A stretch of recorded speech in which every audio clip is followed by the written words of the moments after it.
Hey, thanks for making it to Veterans Info Tap. I'm glad you made it. I wanted to share a couple things with you. The different types of compensation, okay, not just monetary benefits, but actual compensation. So they have them separated out, right? So education benefits are not compensation, right? You're getting money, but it's not labeled as compensation. So I'm going to list out to you the different types of compensation provided by the VA. And then I'm also going to go through types of VA disability claims that you can file. So there's different types of claims that you can file with the VA. So first, the types of compensation here. So VA has the most common type of compensation, I would say, would be the disability compensation, right? The little blurb here, I'll give that to you as well. So a tax-free monetary benefit paid to veterans with disabilities that are as a result of a disease or injury incurred or aggravated during active duty military service. The benefit amount is graduated according to the degree of the veteran's disability on a scale from 10% to 100% in increments of 10%. Compensation may also be paid for disabilities that are considered related or secondary to disabilities occurring in service and for disabilities presumed to be related to circumstances of military service, even though they may arise after service. Generally, the degree of disability specified are also designed to compensate for considerable loss of working time for exacerbation or illness. All right.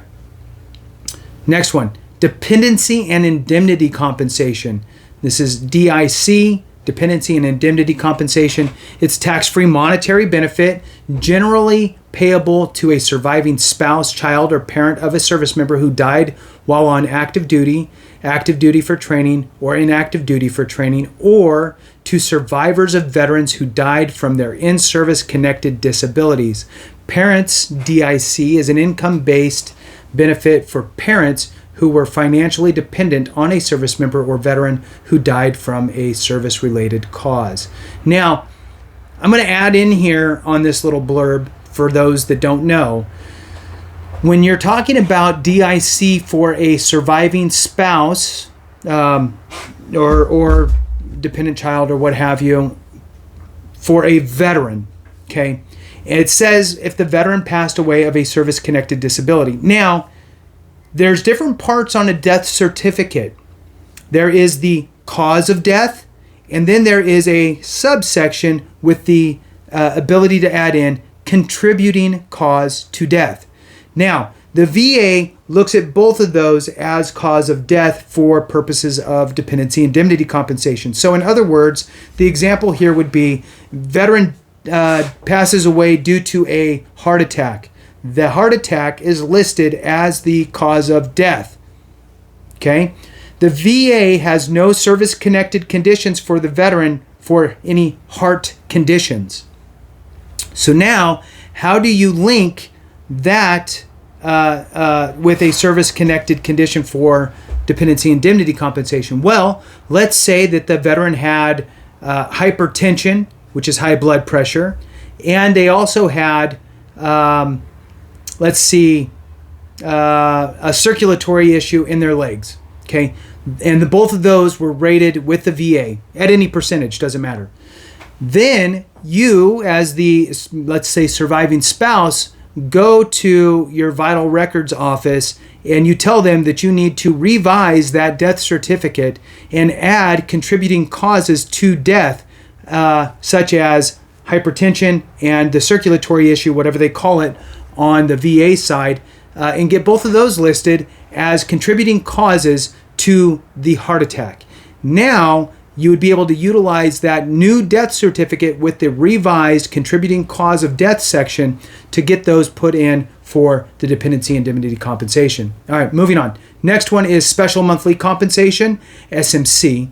SMC is an additional tax-free benefit that can be paid to veterans, their spouses, surviving spouses, and parents. For veterans, special monthly compensation is a higher rate of compensation paid due to special circumstances such as the need of aid and attendance by another person or by specific disability. Seems like it should say a disability. I'll add that. By a specific disability, such as loss of use of one hand or leg, For spouses and surviving spouses, this benefit is commonly referred to as aid in attendance and is paid based on the need of aid in attendance by another person. Last one here is claims based on a special circumstance. Veterans may be eligible for other types of disability compensation once a disability has been determined to be service-connected.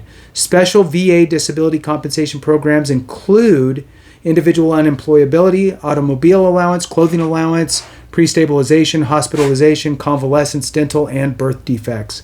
So those are the types of compensation. Moving over to types of claims, the first one here is your original claim. The original claim, file your first claim for disability compensation. So that's considered your original claim. Next one would be increased claim. You can file a claim for more compensation for a disability that the VA has already determined you to be service connected for, and that condition has gotten worse, right? So that would be your increase. Maybe you have a bad back, you were rated 0% or 10%, and it's gotten worse over the years, and now you're going in for an increase. So that would be an increase. Next one would be a new claim. File a claim for added benefits or other benefit requests related to an existing service-connected disability. And this is all on the VA's website. I'm just reading through it for you here. Next one would be secondary conditions. It says secondary service-connected claim. File a claim for a new disability that is linked to a service-connected disability that you already have. So in other words, let's say that your back condition, right? Your back condition is so bad that you wake up in the middle of the night and you're in pain and you're shifting and turning and flopping and you can't fall back asleep and you have to get up and you walk around and next thing you know, it's been 4 hours. Now you have insomnia as a secondary condition to your back issue, right?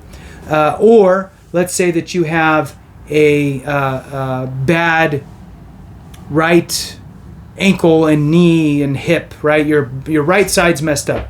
Well, over time, your left side's going to get messed up because you're compensating. So over time, you'll be able to file claims for your left side issues, your left knee, ankle, hip, whatever it is, as secondary conditions. Next one on this list here is special claim. File a claim for a special needs linked to your service-connected disability. Now, this could be specially equipped vehicle, so the auto allowance. Could be temporary payments if you're recovering from a surgery or treatment or cast, something like that for a service-connected disability. So for those that don't know, you can get a temporary 100% rating. You can also file increased payments if you can't work. So that would be your TDIU, your total disability individual unemployability, would be another type of special claim that you can file. Next one here is a supplemental claim. You can provide new evidence to support a disability claim that was denied previously. So you can always file that supplemental claim with additional evidence, which I think is a great tool for us to use. So that is those. They do have two other things here, programs to help speed up your claim decision. There's two that they have listed here. One is for those that are currently in service, getting ready to get out. You have the benefits delivery at discharge claim. You can file that anywhere between 90 to 180 days before your exit from the military. So not terminal leave, your actual last day in the military. So you can file that between the 180 and 90 day mark coming up on your whatever it is, release date, retirement date, whatever suits you. The other one is your fully developed disability claims listed here on the website. So making sure that you file everything you need, all the evidence that you need to support your claim all at one swoop and get that in.